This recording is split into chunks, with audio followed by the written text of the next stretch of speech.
Hey guys, King of Charmaster here. Today I'll be your judge, your jury, and your analyst. And the Season 9 data just came out. Well, actually, the update actually came out for Go Battle League on their main website. So, you know what that means? I have a whole bunch of work to do. I'm just kidding. I like what I do. That's why I do it anyways. Otherwise, I wouldn't do it anyways. Anyways, for those of you that are really looking at the Little Jungle... I don't understand why it's the Little Jungle Cup. I don't know why you could, yeah, I mean, I kind of get it, because they're probably going to do a Jungle Cup in the future, they reserve that name, so instead of being more articulate with their wording, they're like, you know what, we're going to do Jungle Cup in the future, let's just call it Little Jungle Cup.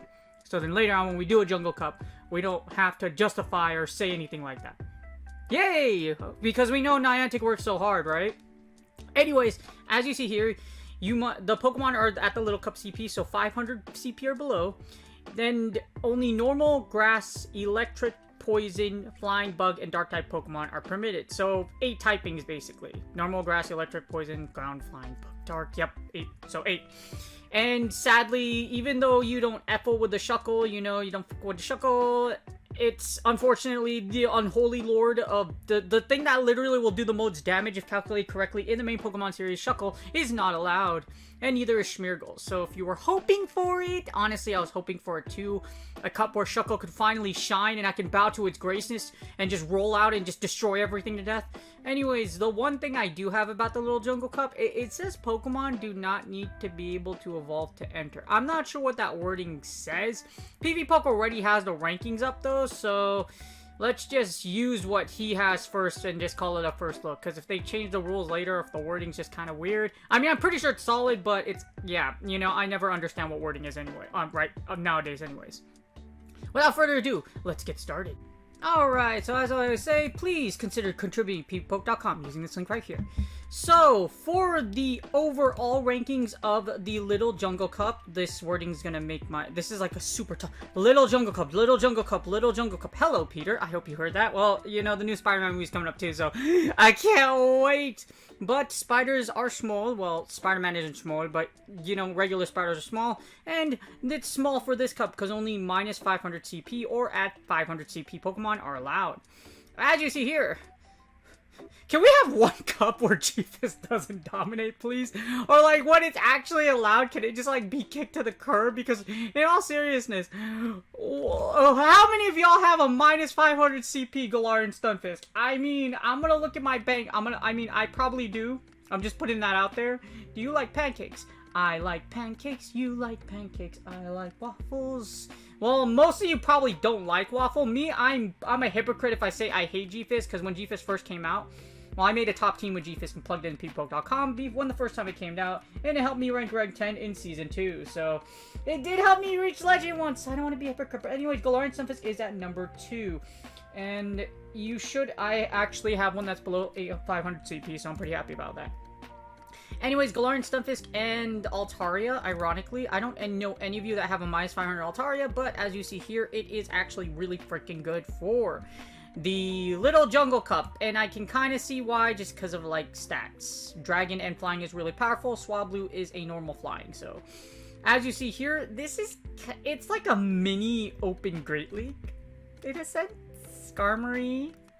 Wigglytuff, Scrafty, Cottony. I mean, Cottony, not really, but like, you know, it's kind of, you do see a lot of combinations here. Ducklet makes its mighty return in the top 11, and I really want to say it, but you know, this is kind of a minus PG-13.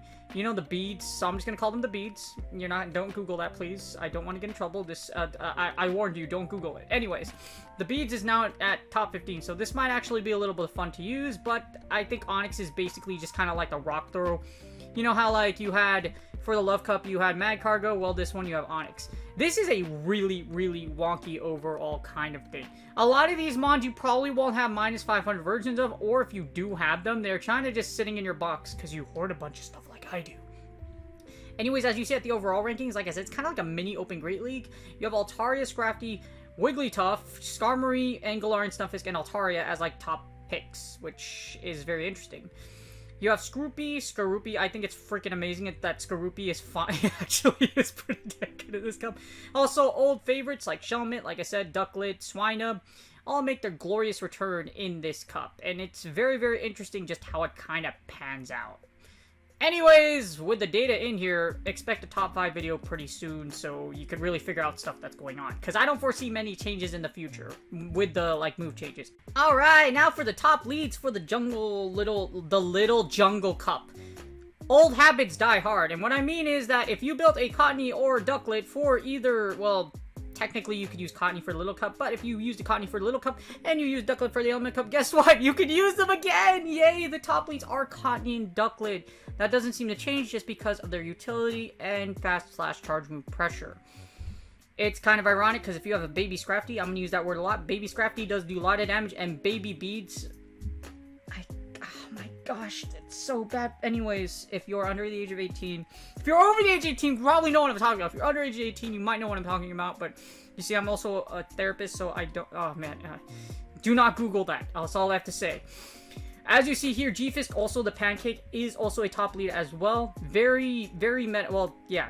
G-Fisk, Skarmory, Swinub, Steelix, Shadow Wooper. I don't think, Whoppers are pretty good, but you know what? This Whopper probably won't eat you alive. It is a top 10 pick and does take out D-Steel and Rock types. Basically, Body Slam / Mud Bombs everything to death.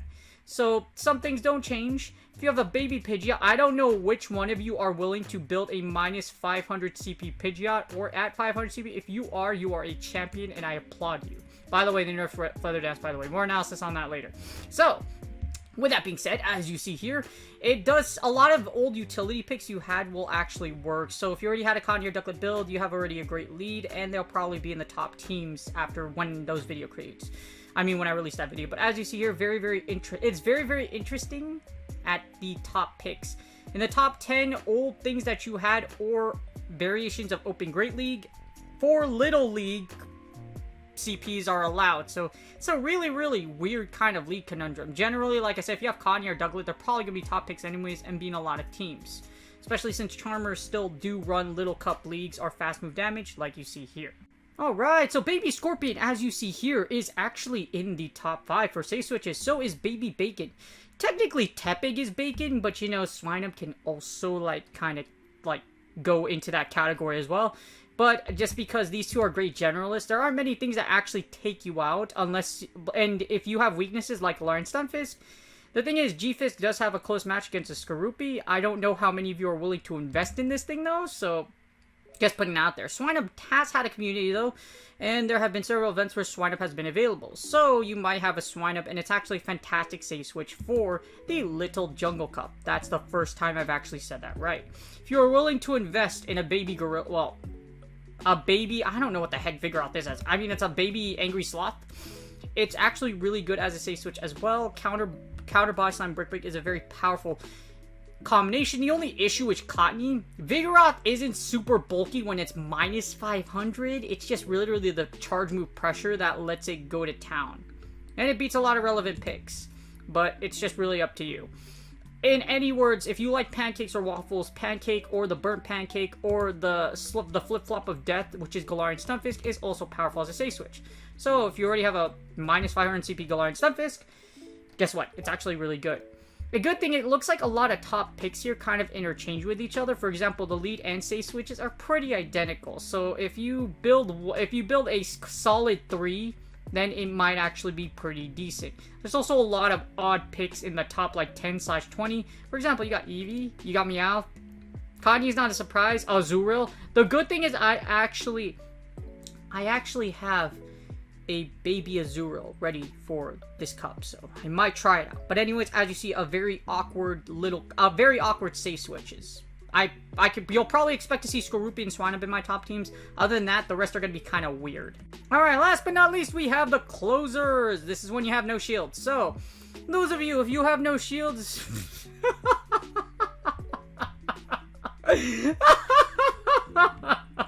You know what?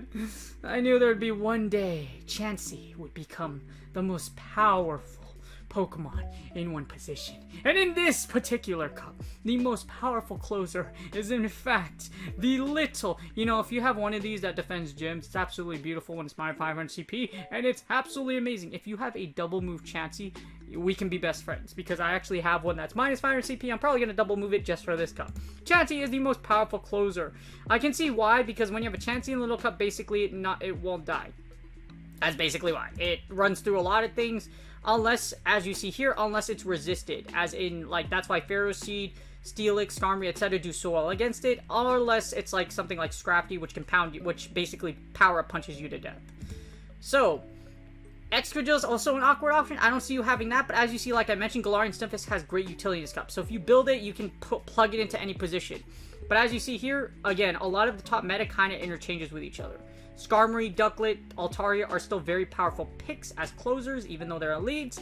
As you see here, the rest of the list kind of gets awkward once you go past the top 10. Swampert, I'm not sure how many of you have a baby Swampert. I probably do, thanks to that community a long time ago. Shelmet, Skorupi, Scrafty, Magnemite. So this is probably a good cup for you to test out your Magnemite, especially since Ducklet is probably going to be plentiful in this cup. I can foresee a lot of people recycling their baby Ducklets to use in closers or as leads. But anyways, as you see here, a lot of top picks are very, very powerful. So, they're not a very fun meta. And that's GG's. The good thing about this cup, if you actually invested in the Little and the Element Cup, as in Cottony and Ducklet, you'll be able to reuse those, and they'll probably be very powerful in this cup. Expect the top 5 teams to come out pretty soon, as well as the top ABB teams, or something. I can probably figure out something budget that will work for this cup, so I'll be doing more research and more homework, but it's a very awkward cup. Allowing those typings, but the way the wording is like, what makes it go back to me is that the wording from the actual newsletter. Pokemon do not need to be able to evolve to enter. So that means either stage 2 Pokemon are allowed, or well, it's like I said, it's very, very awkward. The wording is really weird. So, I'm gonna have to, there'll probably be further analysis later on, or further edits, but for the most part, this probably seems to be the solid list. Hopefully, it's a very, like I said, it's very, very awkward.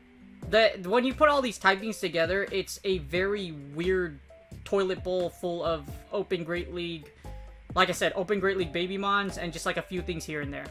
Anyways, I hope you guys enjoyed the video. Expect to see more Little Jungle Cup. See, I'm getting it right. Little Jungle Cup content, especially the top teams to come out shortly. If you guys have any suggestions, let me know in the comments. Hopefully you liked the video. If you liked it, please like and subscribe. It's totally free. All you have to do is put your mouse to the bottom right there. See the little box to subscribe? You can easily like and subscribe by putting your mouse over that box. To all my current subscribers, I really do appreciate you. I hope you guys are excited for Season 9. More analysis on the movesets, etc. The buffs and debuffs as soon as those get updated. And then I will put those videos out. Anyways, good luck on your Go Battle League sets. And I will see you guys on the next video.